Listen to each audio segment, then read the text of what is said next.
Ladies and gentlemen, boys and girls, children of all ages,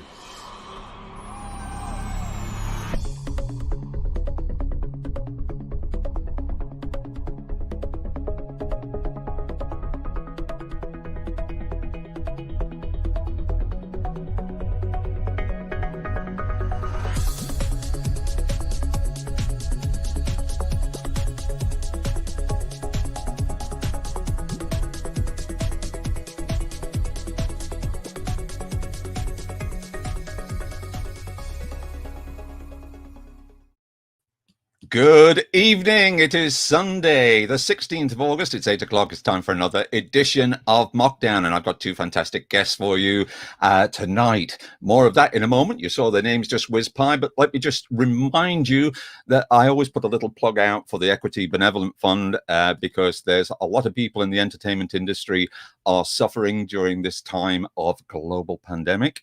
As you'll hear tonight, we're not getting an awful lot of work, and so the Equity Benevolent Fund does a lot to help. This here is the link to the Equity Benevolent Fund YouTube page, where you can see a lot of famous people doing monologues, and you can make contributions to the fund from there. There's people like Sir Ian. He's just one of the many that are on there, so please take a look. I will put the link up for that in just a little while. It is down below here, so that, if you can help out at all, will be most appreciated.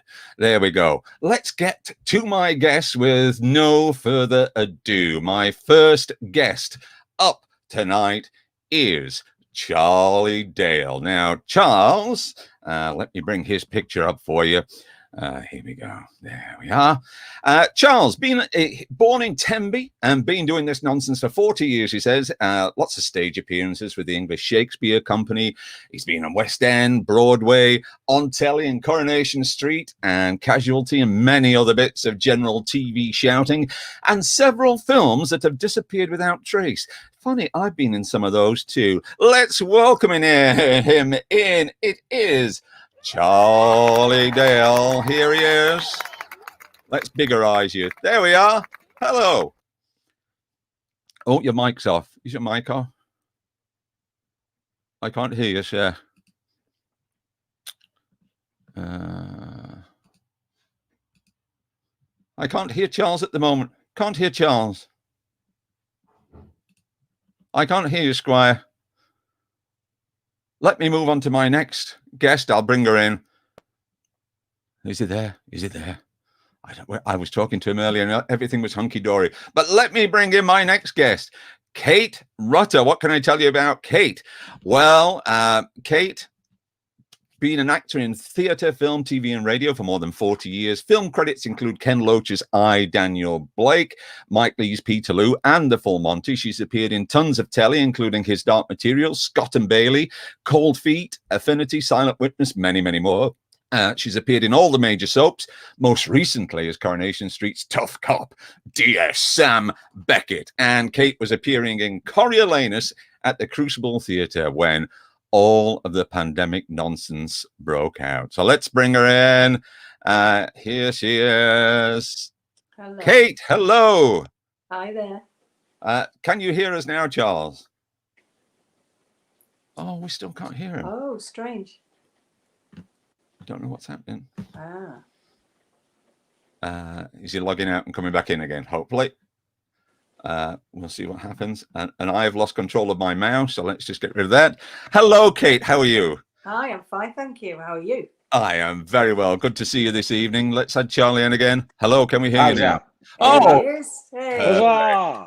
Huzzah! I'm such a Luddite. That's bound to be me. Turn it off and turn it on again. Yeah, that's it. That always works. Exactly. Great to see you both. And yeah, we had a brief chat before we started, and we've all been affected by this whole lockdown thing. So we're going to talk more about all of that in the next, well, up until 9 o'clock. But let's just do a little bit of a This Is Your Life review of your histories, first of all. And we're going to start with you, Charlie. Look, yes. This is when you were in Sheffield, and that was fairly recently, wasn't it? It was. That's rehearsals for Everybody's Talking About Jamie, which was just most wonderful job. And I love Chef. I've played Chef a couple of times, and it's I've never worked anywhere where the people who live in the city embrace the theatre quite as much. Yeah. Everybody always knows your little taxi driver. He'll know what's on. Oh, you're the lad that's in. Oh, you're about the girl in the dress. That boy in the dress. Yeah, all that, and people know, and it's Yeah. absolutely brilliant. Even the Exchange, I don't think has that same backing from its city. It's brilliant. I love working in Sheffield. Well, we loved having you too. I thoroughly enjoyed that show. It was absolutely wonderful. Don't doubt, it was brilliant. There you go. Everybody's talking about Charlie. What else have we got here? But you sometimes look a bit hard, a bit grim, don't you? Look at that one.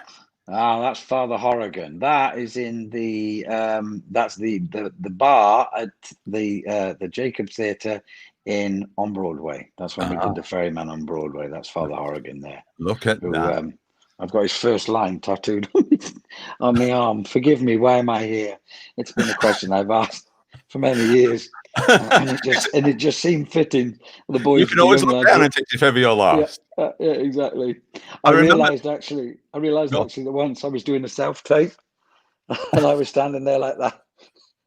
I'm thinking, oh, maybe I shouldn't be saying that to the casting director, but there we are. So. Yeah. I remember when I lived in Canada, there was a great tale of somebody working at the, I think it was the Stratford Festival Theatre, and he was having difficulty on stage getting the lines and everything. And then one night during performance, he just said, "Taxi," and left the stage. That's the way to go, isn't it?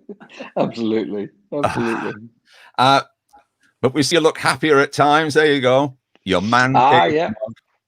Yeah. That's a friend of mine. He runs a website now.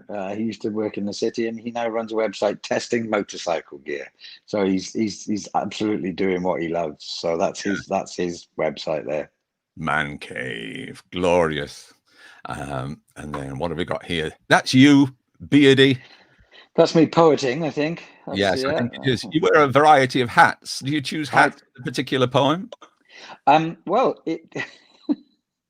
it started out randomly, and then I realized that when I was looking through the poems on my iPad, I could tell which poem was which by which hat I had on. Yes. So so I kind of go, oh, where's really? Oh yeah, that's the black hat. That's so that it was just a simpler way of doing it. Yeah, we're going to talk more about your lockdown poetry in a moment or two. But in honor of your poems, I've written one for you. There's an actor they call Charlie Dale, crafts his words from deep within Wales. His work's often political and really quite critical of the bastards in government. Got to work on that last line, I think. I think it works really well. Yeah, exactly. Yeah. I was going to ask what you've been up to during lockdown, but look at this. I know that you've been helping out with your local pharmacy deliveries. Yeah, well, it was beautiful weather in April, and I was sat at home and kind of go, I should be on my bike. And I rang my local GP, who happened to be the lady that did all the health checks for Casualty. So I'd known her for years. And they had 2 surgeries, one of which was closed, and they were about 8 miles apart. So every day I just deliver the prescriptions for them, and it just kept me sane. It was it was totally selfish, really, but it was a good thing to do. It meant I knew that sort of 12:30 on the bike, go to the surgery, and it gave my day some kind of formation, which really kind of helped, I think. Yeah. I've got a couple of video clips for you to have a look at. Let's just have a look, because I know many people. You look at things and they go, "Oh, remember him as Big Mac in Casualty and Dennis in Coronation Street." So let's have a look at those. You know what? After a day like the day, I think we need something to celebrate. You ever get a feeling you're being followed? Just because you think everybody's out to get you doesn't mean they know. Right, thanks.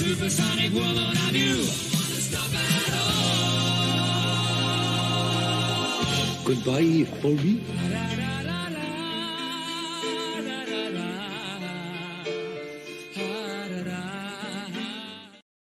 And there he is, riding off into the distance. Was that your own motorbike that you rode off on? Oh, his sound's gone again. Oh no. Hello? That's Hello, strange. hello. Oh no, we've lost your sound again. How odd. He's going to try. Do you want to try? Oh, no, can't hear you. No. Can't hear you. Oh, there we Just go. gonna go out and in again. Out and in again. There we go. I'll show while he's doing that another one of his pieces here. Oh, he's coming back in. He's coming in. I'm going There in. he is. Can you hear me? Yes, we've got you back again. It's something to do with the clips, I think. Yeah. But was that your own bike that you rode off on that one? No, that was one. I actually went and hunted that down because they wanted to use my bike, and I fortunately just bought a new bike, which was a bit flash for Big Mac. Yeah. So I went to a local dealer that I knew and said, "Do you have anything that's a bit old and a bit tatty?" And they went, "Yeah, we got one that they took in part X. A very nice bike, actually. I really liked it. Yeah. It's a nice bike." Another trip down memory lane for you. Let's have a look at Corey. I'm in trouble now. Yeah, you are. I want to live with you. What's going on? You too. Stop here. Quiet! Hang on! Now, you and me have got some business to settle. What are you talking about? You ripped them lads off for 400 quid. Sold the scene, mate. Sold the scene. Yeah, but half of that money was mine. You what? You ripped me off and all. So, I'm gonna ask you nice, and this is as polite as it gets. Get me my money. Otherwise, them stereos ain't gonna be the only thing that's good for now. You alright?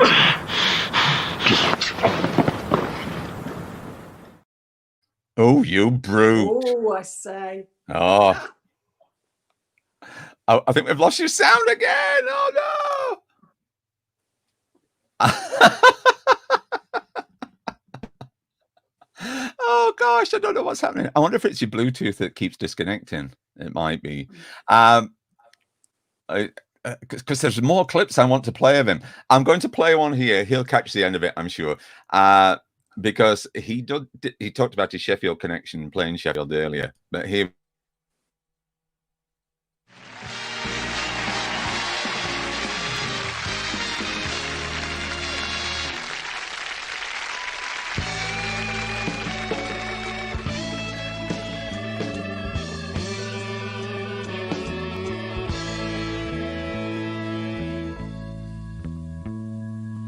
What would you do if I sang out of tune? Would you stand up and walk out on me? Lend me your ears and I'll sing you a song. I will try not to sing out of key. Oh, baby, all I need is my friend. I'm gonna get high with my friend. Oh, yeah.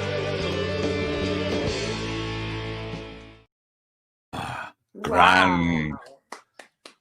There we go. I think we've lost his sound again. It's every time I play a clip. Oh, no. I wonder if it's the Bluetooth earphones that are cutting out. Let's move on to you, Kate. He'll be back. He will be back. I know he will. Kate, you've done tons of stuff, which you talked about, and we did talk about Daniel Blake a little bit in the intro there. There we go. He's back again. He's back. I'm back again.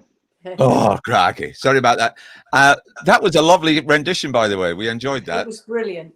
Thank you. That was so much fun. I mean, I absolutely loved that. I mean, years ago, when I was a kid, I was a singer, and that's kind of where I started. And singing was always just something I just did. You know what I mean? The old acting you have to think about, but the singing I just opened my gob and out it came, so that was fine. So I really enjoyed that. We did it over a weekend, and it was such fun. Now, was that a hair piece, or was that your own hair? That was a syrup. Yeah, that was a wig. I should have kept it. But uncanny. Yeah. No, we had uncanny a fantastic resemblance week, mate. to Thank Yeah. Ray Hooker's voice. Uncanny, really Uncanny good. resemblance to his voice. Yeah. It was. Yeah. Do you know what? There's a bar in London called Jimmy's. Have you ever been to Jimmy's? It's an underground bar in. So it's been there since the '60s. It's an amazing place. It's on Dean Street or Greek Street. I can never remember which one.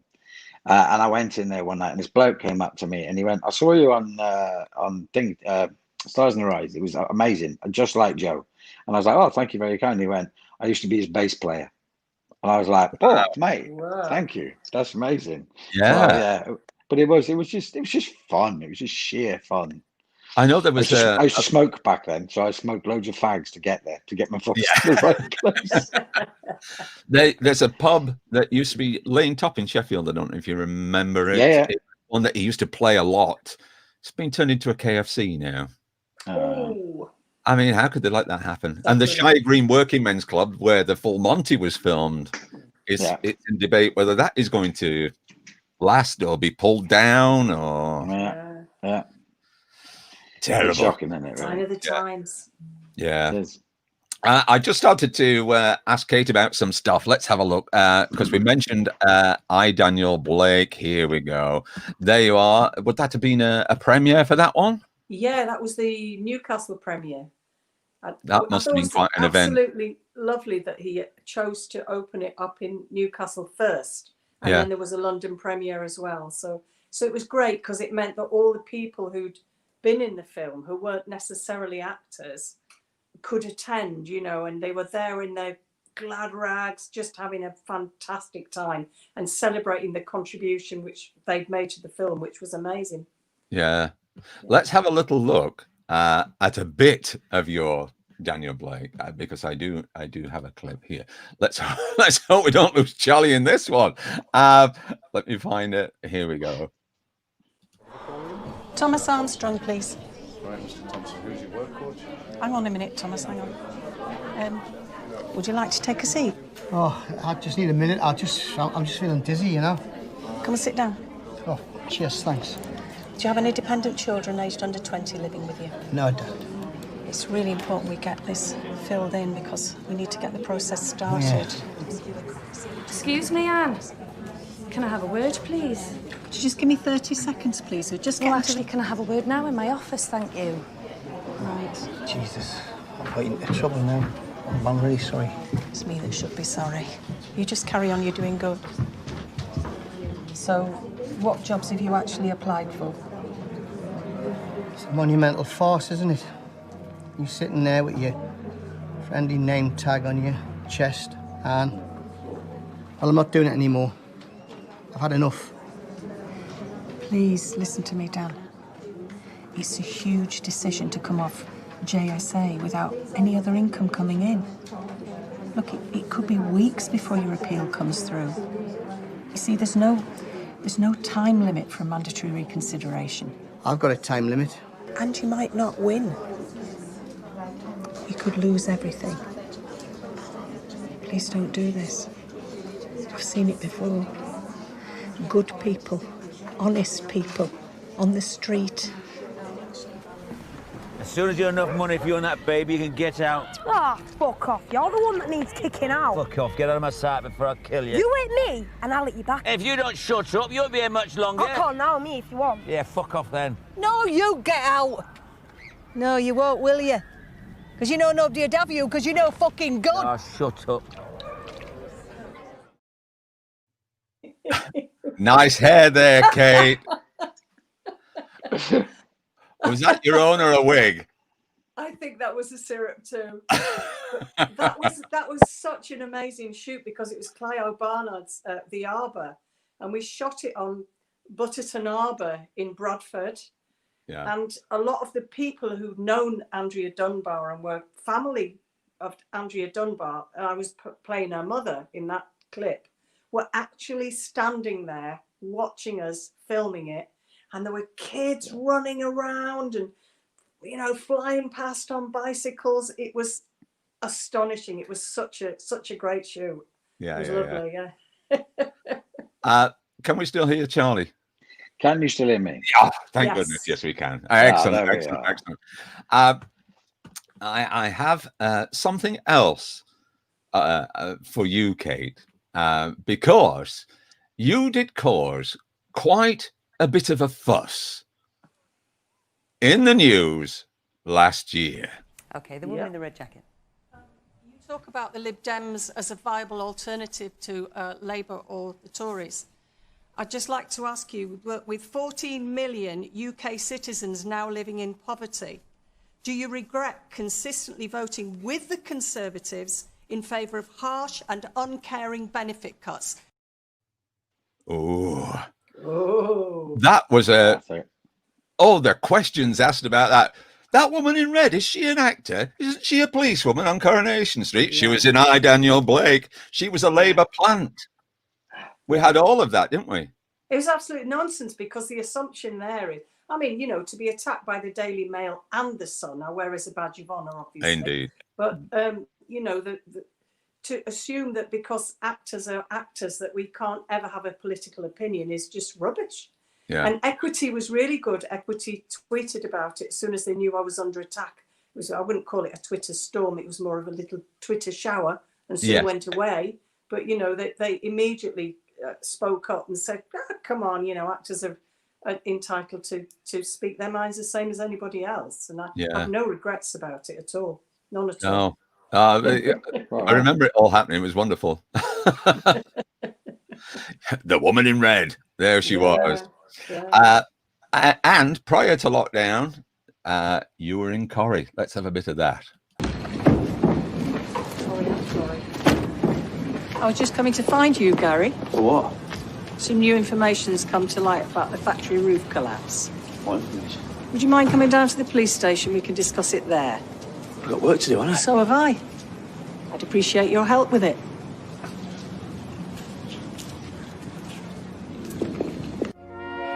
Since new information has come to light, I'm going to have to ask you where you were at 6:20 a.m. on the 19th of March. Well, as I've said before, I was in bed with my girlfriend, Sarah. Ex-girlfriend. Until what time? Until I got up, about 7. And you didn't leave the house? No. And Sarah's already confirmed this. And you can ask her mum too, I think she was there. I think I made her a brew when I got up. We'll certainly be talking to her. Look, I don't understand why we're going through all this again. Because someone sabotaged that roof. I know. Nick Tilsley. Mr. Tilsley is no longer the focus of our inquiries.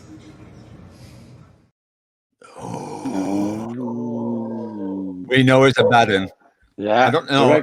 Directed by the lovely Ian Bevitt. Yeah, good old Ian. There you go. Some great directors over there, aren't there, Charlie? Really nice good. directors. Really good. Yeah. Now, I was going to ask, you know, how lockdown has affected you both work-wise, but Kate, I suppose you were due for some more of that, weren't you? Yeah. I don't know what's going to happen about that. They've had to make a lot of cuts. They've had to do things very differently. They're doing brilliantly. They've got it all very safe now, and they're very concerned to keep actors safe and crews safe. But obviously, they've had to kind of reduce things down and mess around with storylines. So we'll see. Yeah, I'm sure something will come of it.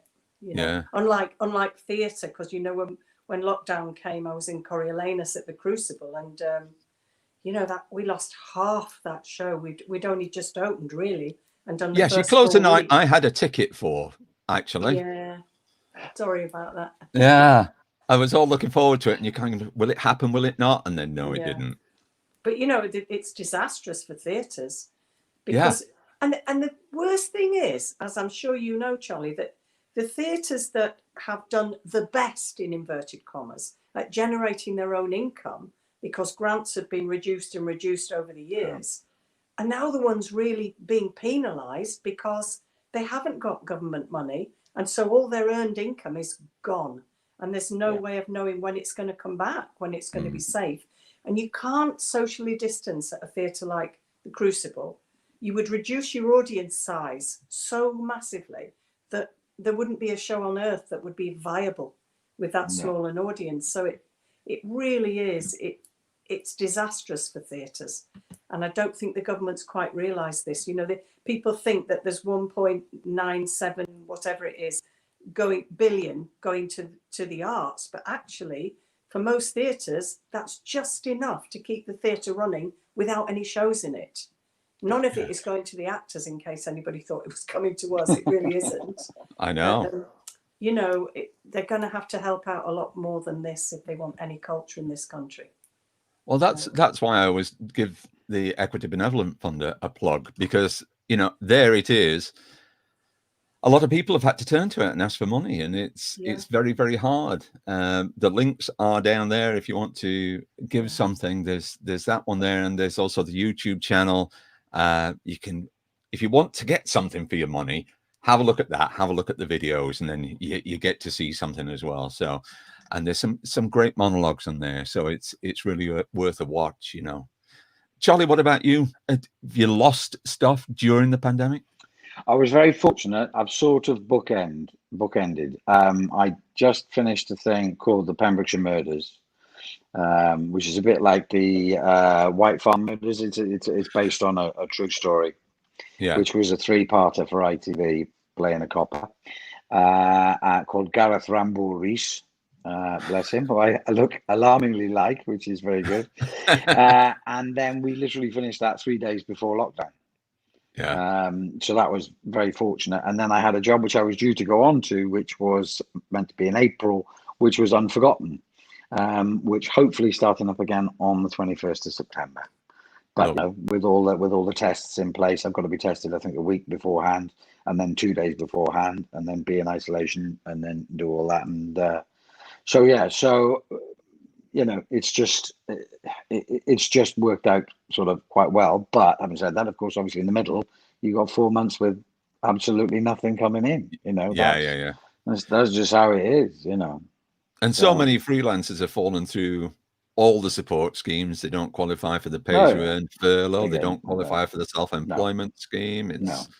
It's been a shocker for so many people. Yeah, and for young people in particular. Young people leaving the profession in droves is an absolute disaster as far as I can see, because, and it's so unfair. You know, these young people have invested a huge amount in getting a training often, you know, and they're in student debt, still paying off student debt, just trying to get going. And, you know, all the work that normally helps actors get through, like barista work and pub work and all that, of course, all that closed down. Oh, God. And a lot of actors I know, really amazing, excellent young actors, are going, can't do this anymore. I'm going to retrain. I'm going to do this. I'm going to do that. You know, and it breaks your heart. And it's also frustrating, you know, because it's the short-sightedness of it. This is a multi-million pound industry. Yeah. You know, it's like modern football or any of these things. We make millions for this country in taxation, you know, and in taxation, all these kind of things, and it's really short-sighted. And it's almost like kind of going, oh, weren't you the lot that were rude about us and tried to hold us to account and made people laugh at us? Oh yeah, well, do you know what? Have that. And because I can't see any other reason for it. That's the sad thing. Why else would you do it? Why else would you not certainly hesitate for a start, and then not give enough to support an industry that makes millions for this country? It doesn't make. I can't find the sense of it. You know, that's, as I was saying, that's kind of how the poem started, because I'm quite anal. I have to make sense of things, you know, and when it ceases to make sense, that's when I start to get angry, and that's where the poems came from, really. Well, that brings us nicely round to the poems. I'm going to play one of yours. Let me find it here again. I had it lined up earlier, but here we go. I've picked a couple out for you, but let's have a look at this one first of all. Hello, folks. Charlie Dell with another poem for you. I don't know why I'm doing it in this accent. It's a cross between Alan Bennett and the incredibly talented David Neilson, who plays Roy in Coronation Street, my old mate. Hello, Dave. It's called Going. I've never liked Boris Johnson. That's something I'm sure you're aware of. I wouldn't have given him that puppy, let alone the UK to take care of. I've never been fooled by his fake bonhomie or his counterfeit scruffy appearance, his failure to utter much more than a stutter, his consummate lack of coherence. But there's someone out there far more loathsome, an agent of rumour and hate, who preaches division, treats us with derision, or refer to his short-sighted mate.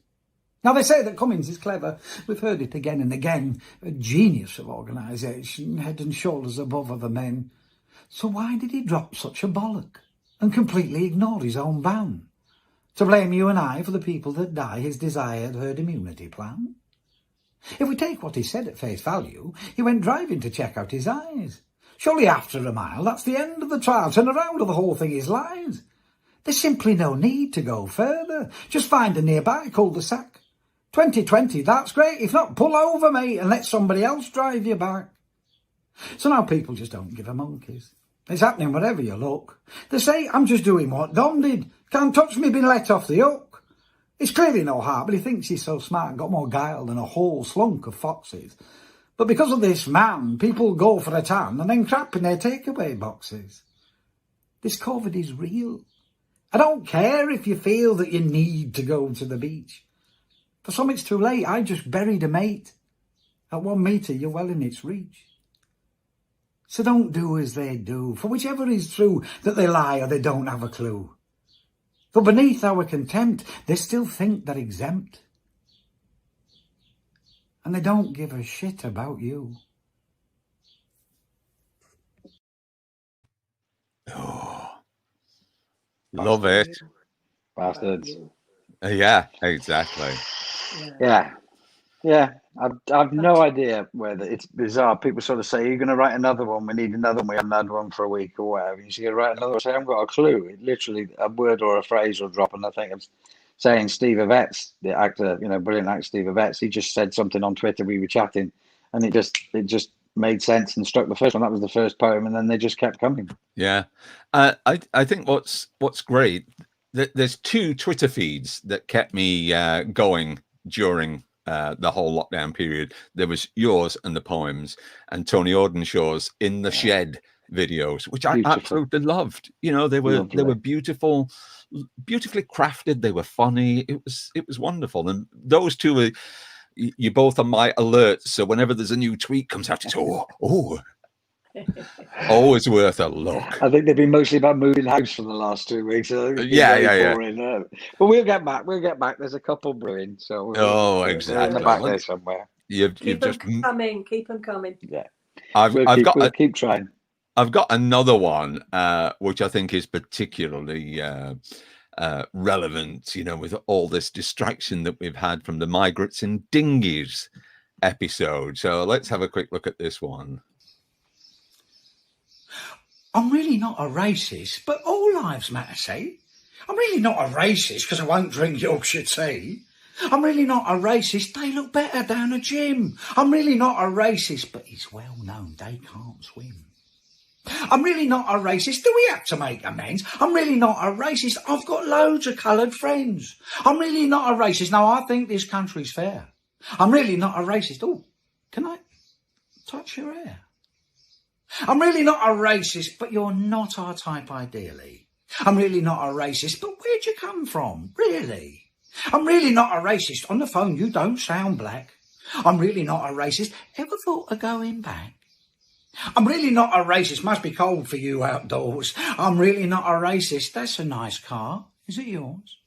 I'm really not a racist, come on, can't you take a joke? I'm really not a racist, can you get me any coke? I'm really not a racist. Nah, you got me wrong by miles. I'm really not a racist. Love them watermelon smiles. I'm really not a racist. I'm blessed you get me, fam. I'm really not a racist. Oh, fucking hell. I am.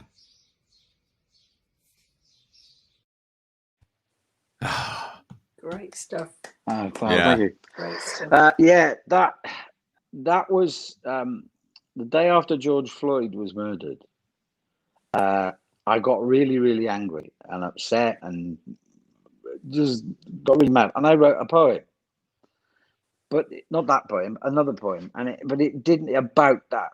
but it didn't quite sit right, and I couldn't work out why it didn't quite sit right.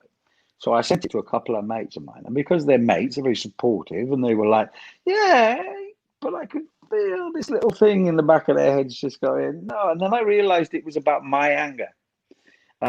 So them being mates, they sent me some research stuff and bits and pieces, and this amazing thing called How to Be an Ally, and all this kind of stuff. And I read that and went through all that, and then I started asking my friends, because I think I said in one of the clips, it's about time 57-year-old white men stopped talking and started listening, and so all of those are instants from friends, so they're all based in reality.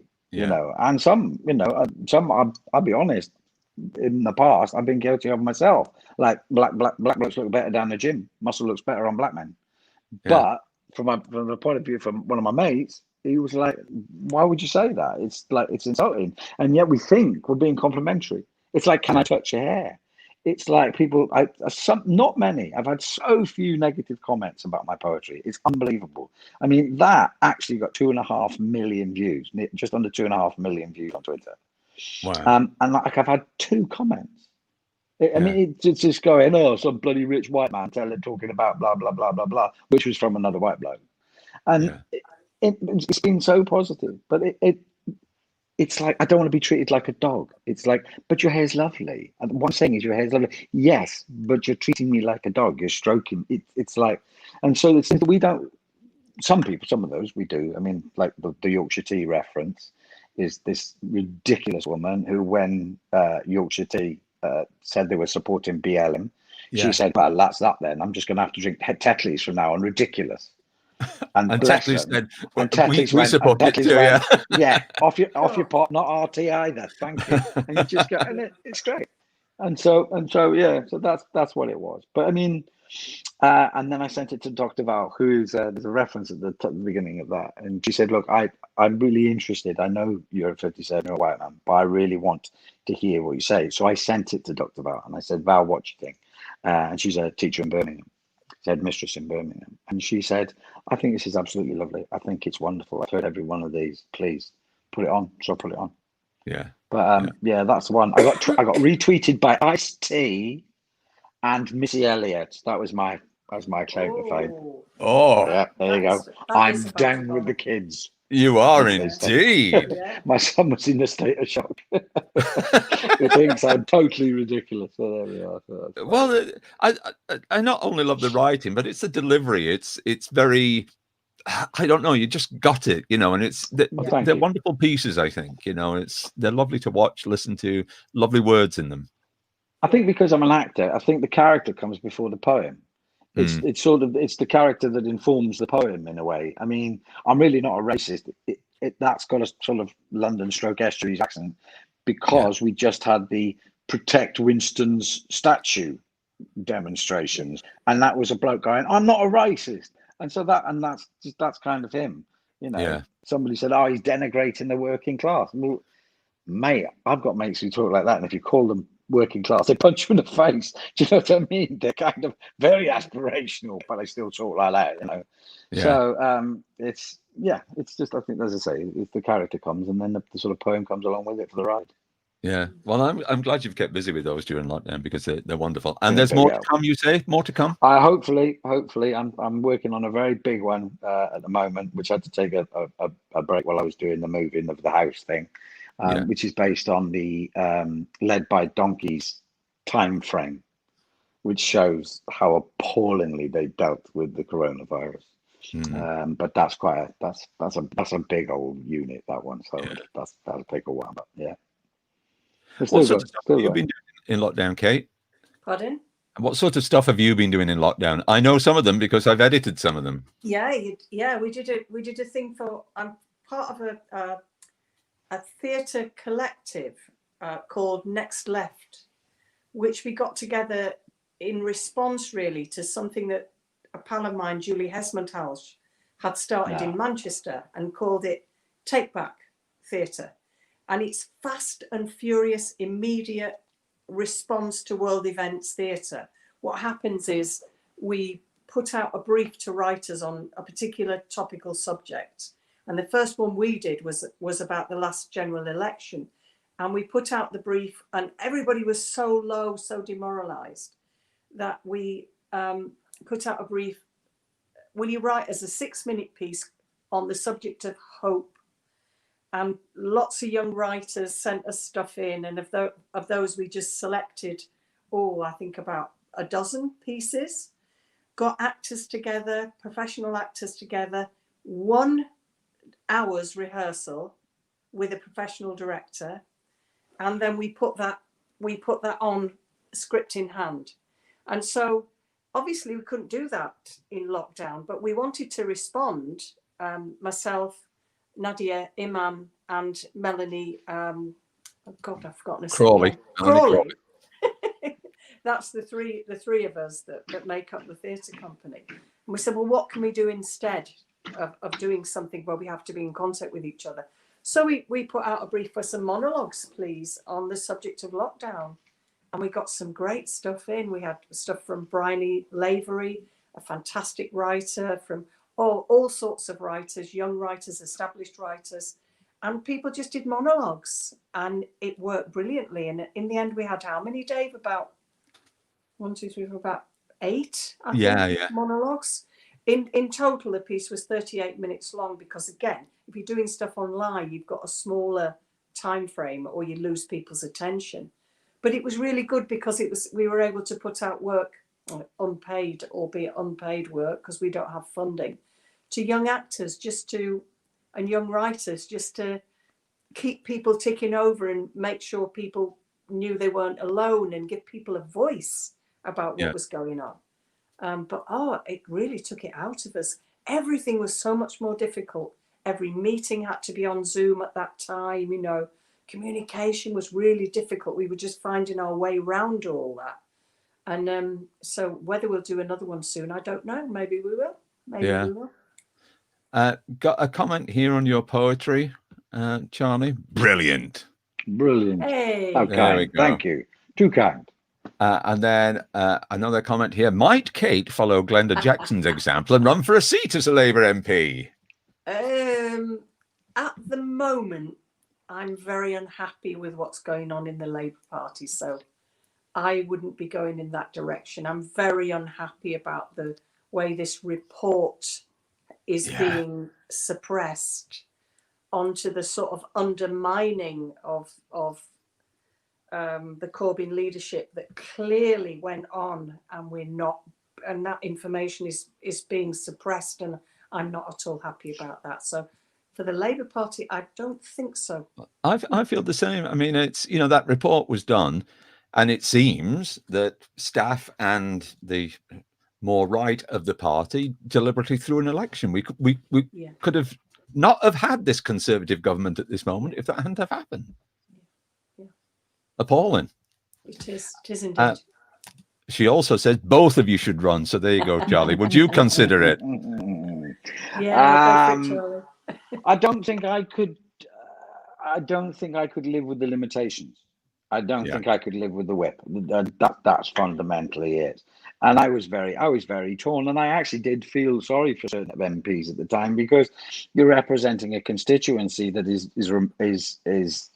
leave in the Brexit, obviously, and you want to remain, and you know that Remain is the best thing for the country. You know that that's what you should do, but you've got to represent those people. So you have to kind of vote leave. And I don't think in conscience, if it came to that, I would be so hard pushed. Yeah. Because I'd have to vote against my conscience, and that I don't think I could cope with, to be honest. Yeah. Another one here. I understand Kate's concerned about Labour, but people like her needed to save the fucking party. So there we go. Well, that's a big ask. Let's start another one. That's what we should do.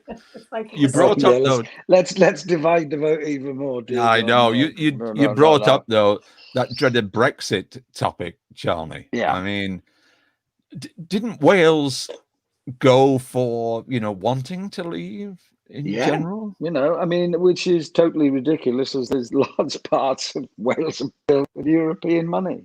Yeah. A lot of very, very rich men decided a long time ago that they didn't want to pay European taxes that they knew were coming. And Yeah. they made sure that everybody thought, and I'm not blaming people for being fooled. They did a really, really professional job over a very long time, but it's I mean, again, it's me and that old logic thing that keeps coming back and going, so right, so you want to get rid of everything we've got, throw it all out and be left with absolutely nothing. Oh yeah, but we'll have new markets. Well, we've already got them. It's all up. Yeah, but bananas aren't straight. No, that's a lie told by Boris Johnson. No, the Yeah. 380 billion. No, that's a lie. Rees-Mogg doesn't want to pay tax. That's what it's about. The Barclay Yeah. brothers don't want to pay tax. That's what it's about, and that's all it's about. And they did a brilliant job. They did a brilliant job, yeah. and But as somebody said to me the other day, it's the usual. Get over it. You lost, and it's like, well, unless of course it's only half time and we're 2-0 down. Do you know what I mean? Because young people are coming now. Young people are coming, and we'll have to go back. And they just now further alienated young people by destroying their A-level results. Yeah. And more to come this week with GCSEs. Yeah, absolutely. And they've done that to young people. And in 4 years, these young people are going to be voting. So I can only hope, whichever way you decide to go with the party, whichever side you're on, I personally like Starmer. I think he is a laser in PMQs, and I think I've never disagreed with anything that Jeremy Corbyn said, not for a moment. However, I like that kind of thing because I want the party to be elected, and we have to be electable to do good stuff. Now, how far you go down that line is obviously a very, very difficult balance, because you don't want to go too far, because then you cease to be the Labour Party. Yeah. But I understand the position that Labour Party finds themselves in a minute. And as the lady said, we do absolutely need people like Kate, because you are the core of the party, and that's what it needs. And it needs somebody like you to sit there and go, no, hang on a minute. I don't agree with that. We need to stop that. We need to stop that now. We need to see this report. We need to get this all out in the open, and we need to work out what happened. Because otherwise, all we've got is this division, and that continual division makes us unelectable. Yeah. I listened to Jeremy Corbyn's speech on Battersea, and I did not disagree with a single thing. The only thing I thought was a bit crazy was the free internet. But post-coronavirus, where all these kids aren't getting an education because they haven't got a proper internet access, of course, it all made sense. So I didn't actually disagree with the thing he said. Yeah. It was just, but yeah. I remember. Sorry, go on. No. It was just the campaign, Brexit, that then went on to the election. And that's what, there are other considerations, obviously. But that was, that's what did us so much damage, was the Brexit thing. Here we go. Manifesto in poetry might work. Ah, yes. Great idea. Well, we'll have to look into that. Another comment here. Maybe it's time for a manifesto based on a modest proposal where we eat those like Jacob Rees-Mogg. The downside is that most would taste of grease, gristle, and fat. Yeah. There used to be a badge. There used to be a badge in the, I think it was 1970s, that said something like, don't do something, eat the rich. I can't. Eat the rich. Yeah. It's a literal interpretation of that badge. Yeah. You'd wear that next to your Colnut Dole sticker. Yeah. On your clothes. And you rock against racism, bud. Exactly. You had them all, obviously. You had them all. Yeah. Absolutely. Yeah. Absolutely. Now you've just moved back to Tenby, Charles. I have. Yeah, I have. Again, partly because of coronavirus. I'm from Tenby. We had a house. We're fortunate to have had a house down here. It's my pension. And we lived in Cardiff. My son was at college. He's studying bricklaying. And but I was doing more of this. I wasn't going to London. I kept the Cardiff thing because I was sort of back and forth to London all the time, voiceovers and things like that. But it's like this. And like all of us, we've all spent our lives in cars or on trains or whatever it is, and an extra hour and a half. And, if I do a bit of something in the morning, if I write a poem in the morning and the sun's shining and the tide's in, I go for a swim. Yeah. You know, or I go out. My brother-in-law's got a little open boat. We go out in the bay and go fishing for mackerel, and then bring it home and cook it for a tea. You know, so it's just, and so we were always going to come down when my son was 18, because then he's going to move into a flat with his mate and carry on with the bricklaying, hopefully. Yeah. But we just kind of went, I can't afford 2 rents. I can't afford, I can't afford that. And why not just be here? And it just makes a huge difference to me. No, it's a lovely spot. And let me say, our research department here at McClellan Media, that would be me. It says here on Wikipedia, his father ran a record shop in Tenby. And I have to tell you, as a 16-year-old, my school friend, Paul Dyson, and his family were going to Tenby on their summer holidays. And they said, would I like to go along with them? And so, yes, I did. It was that post O-level trip. It was absolutely wonderful. And I remember in Tenby going into this record shop and rifling through the cheap single box. And I bought Windmills of Your Mind by Noel Harrison, the theme music from the Thomas Crown Affair. I still have it now. And I bet you that was the very record shop. It could only be that record shop. There's only ever been one Dale's Records in Tenby, I tell you, yeah. Yeah, and in fact, my dad, who is 92, up until coronavirus, was still working in the shop every day. He's the oldest record retailer in the country, yeah. It's still on the go. Yeah. He's still on the go, yeah, up until the virus started. And obviously, he's had to isolate during that. But yeah, he was still working, still doing lunchtimes. Wow. It's remarkable that a record shop is still going. Is it all classic vinyl nowadays, or what? No, there's a lot of classic vinyl. We sort of do a bit more now. There's like guitars and T-shirts and belt buckles and various bits, and we sort of sell, iPod leads and various bits and pieces. You have to diversify, but there's still a lot of vinyl in there. Yeah. I mean, what Dad did, which was very clever over the years, because Woolies came to Tenby with a record department. Boots had a record department at one point, and Smiths had a record department at one point. But my dad never competed with them. He stopped selling the top 10. He kind of went, well, because they can do the top 10, they can do it cheaper. But all the DJs came to my father, and because it being Tenby's a holiday resort, there's loads of DJs, so they all came to my dad, or the specialists came to my dad, or people. And there was a firm in Birmingham called Terry Blood, and if you ordered before 5, you could have a record the next day. They were a massive wholesaler, and my dad would ring, and the people come in the shop and go, have you got something completely never heard of?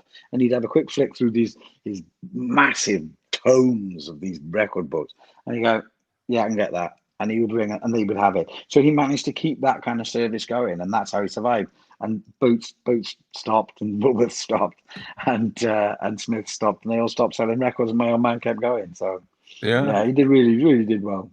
I've got another comment here. I know Andrea lived in Nova Scotia. She's now in Edinburgh. Did you know that Noel Harrison lived in the Annapolis Valley? That's in Nova Scotia in the 70s. And when his farm burned, he recorded a song in gratitude to and entitled The Middleton Fire Brigade. I didn't know that. But not many people know that. We're all the wiser now, aren't we?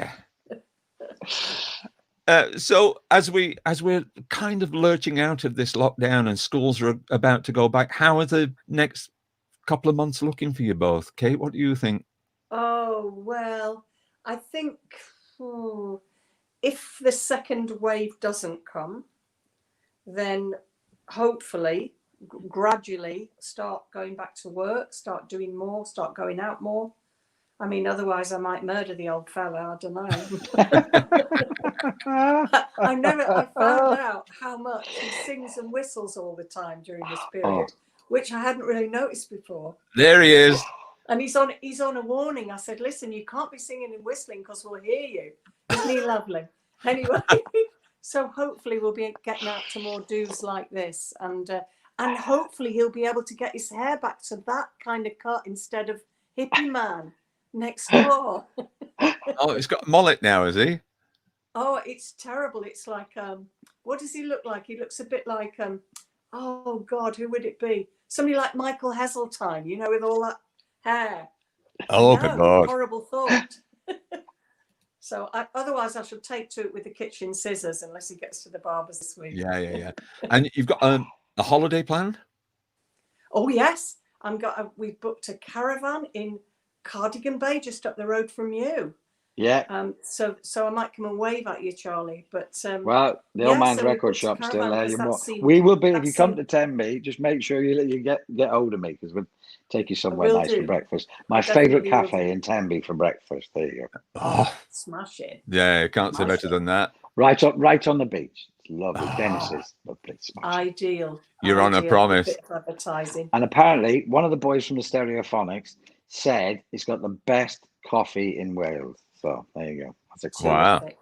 There you go. Well, that's a good tip. That's a good tip. I don't see anything wrong with a week in a caravan. You're safe, aren't you? Because it's a sort of controlled environment. You're not in a hotel or anything. You're not seeing other people. And it's got a view of the sea like you wouldn't believe. It's just a caravan, and I'm so looking forward to it. I'm so excited. And I know where it is too. It's a lovely spot. It's a beautiful spot overlooking the sea. It's gorgeous. Absolutely gorgeous. You'll have a lovely time. What's the, we've seen all these amazing scenes of crowds on Bournemouth Beach and everything. What's it like in Tenby? I have to say, the other day, it was blistering hot. And on the North Beach, which is one of the bigger beaches in Tenby, people were doing a really good job. They were managing it was nothing like Bournemouth. Anything like that. They were doing a really good job. They were social distancing. It's an old town. Yeah. So there are parts by the very nature where there's a little road on St. Julian Street, it's quite narrow. So, and that's the main route down to the harbour and the Castle Beach. So, people do get a bit close there, but they genuinely seem to be trying to keep the social distancing going. And our mayor has got the Sam. She's got the town crier out on changeover day, announcing COVID regulations. Brilliant. So it's just it's a nice touch, and I think it's a bit of theatre for them. But at the same time, it's kind of going. Don't forget, we're still 2 meters. We know you're whatever it is, meter plus, dear God.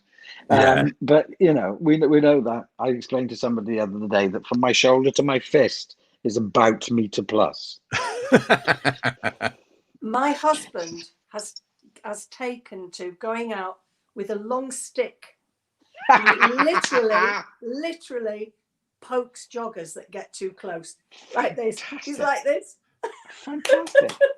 Yeah, my wife uses one of those dog thrower things. She's got the dog thrower thing. She said, "This is my safety thing, just in case." Yeah. So yeah. Wonderful. Dave, can I just shout out the fact that it's the 16th of August today, which is the 201st anniversary of the Peterloo massacre. Peterloo, isn't it? Of course it is. And I was lucky enough to be in the film Peterloo with Leigh. And I've just been thinking about my girls today. There were 7 of us played the Manchester Female Reform Society, including the lovely Julie Hesmond-Halsh. And from that time when we were making that film, we were so into the research we did about these women that suffered on that day and were slashed in the face and slashed across the chest and all that, just standing up for the right for universal suffrage, well, actually male suffrage at that point. And I just want to say that in some ways, not a lot has changed. People are still getting massacred in the same way on the streets whenever they protest. But in other ways, so much has changed. We're not as disempowered, even though we feel terrible right now in many, many ways.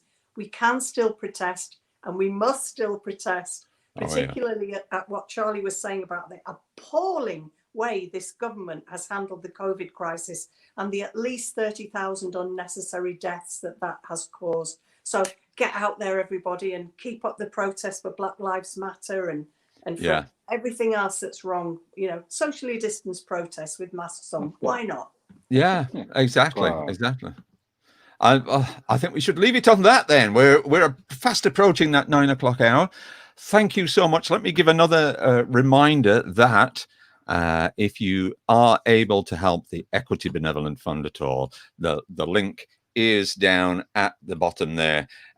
So click on it, have a look, chip in if you can. I know it's hard for everybody, but if you can help out, it's much appreciated by everybody in the entertainment business. It really does help out a lot of people. Okay, I'm just going to click around and find my grand finale closing titles. So just give me a moment while I do that. Oh, here we go. But thank you so much to my guests tonight, Charlie Dale and KATE RUTTER. Let's have some applause. Let's have some cheering. Thank you, mate. Oh, you've been wonderful. Thank you. Good night. Here we go. Thank you. Thank you.